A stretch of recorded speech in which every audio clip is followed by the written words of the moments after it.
రేపే నాగుల చవితి, మరునాడు నాగుల పంచమి, గరుడ పంచమి. సూర్యోదయ సమయంలో ఆరాధనకు మంచి సమయం. మరలా ఉదయం 9 గంటల నుండి 10 గంటల 45 నిమిషముల లోపు మంచి లగ్నం. సాయంత్రం చేయకపోవడం మంచిది. పాలు 2 చుక్కలు మాత్రమే పోయండి. విరిగిన పాలు అశుభం. ఆవు పాలు మాత్రమే శ్రేష్టం. నవనాగుల స్తోత్రం చదువుతూ వెళ్ళండి. చదువుతూ పూజ చేయండి. 2 పాములు జతగా ఉన్న విగ్రహానికి పూజ చేయడం ఉత్తమ ఫలం ఇస్తుంది.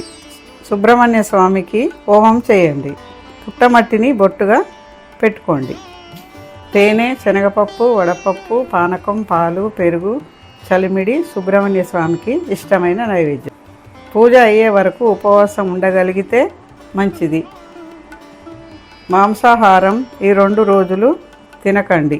పూజ చేసిన వారికి కోరుకోకుండానే జరుగు ఫలములు, ముఖ్యంగా సంతాన వృద్ధి, శత్రునాశనం, ధనలాభం. రేపు చవితి పండగ దక్షిణాది వాళ్ళు చేసుకుంటారు. పంచమి ఉత్తరాది రాష్ట్రంలో చేసుకుంటారు. పుట్ట చుట్టుపక్కల శుభ్రంగా ఉంచండి. అందరినీ సుబ్రహ్మణ్య స్వామి కాపాడుగాక.